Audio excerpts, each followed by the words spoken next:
নমস্কার, আপনাদের সবাইকে আরেকটি রেসিপি দেখার সাদর আমন্ত্রণ জানাচ্ছি। আজ আমি আপনাদের সাথে chicken vegetable soup recipe share করব। তার জন্য আমি কিছু ভেজিটেবল নিচ্ছি, সেগুলোকে আমি কেটে নিচ্ছি, একটু বড় বড় করেই কাটছি। আপনারা আপনাদের ইচ্ছা মতো ভেজিটেবল নিতে পারেন। এখন শীতকাল, বাজারে বিভিন্ন ধরনের ভেজিটেবল পাওয়া যায়। আমি নিয়েছি ব্রোকলি, ফুলকপি, বিনস এবং গাজর। এগুলো দিয়েই আমি রেসিপিটি করব।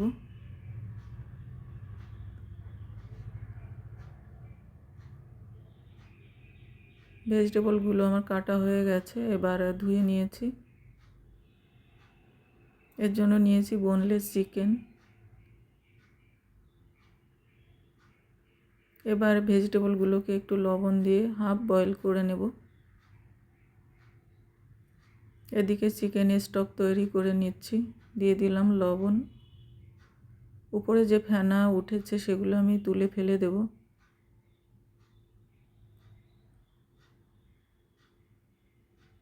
কর্নফ্লাওয়ার আমি নর্মাল জল দিয়ে গুলে নিচ্ছি। এখানে গরম জল ব্যবহার করা যাবে না।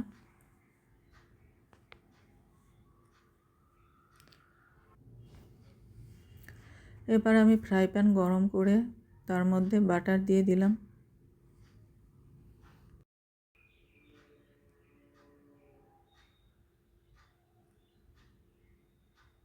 বাটারগুলো গলে যাওয়ার পরে আমি সিদ্ধ করা সবজিগুলো দিয়ে দিচ্ছি। এটি একটু নেড়ে চেড়ে নেব।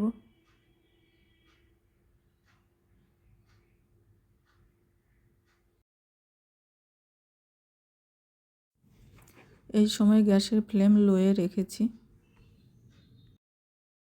আর এদিকে চিকেনটাকে এরকম কাঁটা চামচ দিয়ে আমি একটু আলাদা করে নিচ্ছি।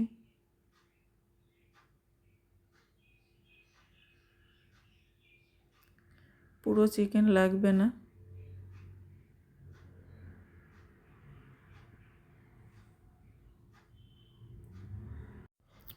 এর অর্ধেকটা চিকেন দেব আর দেব কাঁচা লঙ্কা। বাচ্চারা যদি ঝাল খেতে না পারে তাহলে আপনারা লঙ্কা দেবেন না।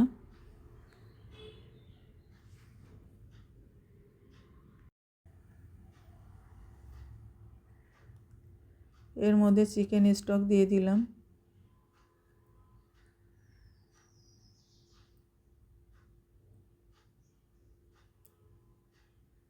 এখন খুব বেশি সময় জাল দেওয়া যাবে না। দিয়ে দিলাম চিকেন।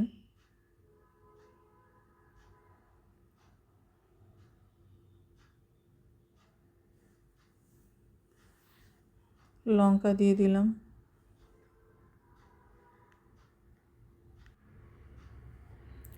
হাই ফ্লেমে আমি এখন অল্প সময় জাল দিয়ে নেব। গোলমরিচের গুঁড়ো দিয়ে দিচ্ছি। এটা ওভারকুক করা যাবে না, তাহলে সবজির কালার নষ্ট হয়ে যাবে। কর্নফ্লাওয়ার দিচ্ছি।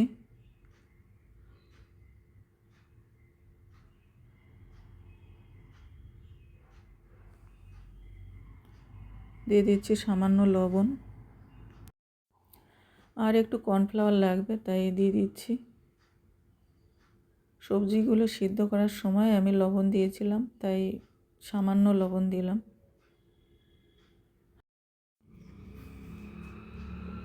এভাবে সামান্য উপকরণ দিয়ে অল্প সময়ে তৈরি করে নিন হেলদি একটি রেসিপি। এটি বাচ্চা থেকে বয়স্ক সবার জন্য খুবই উপকারী।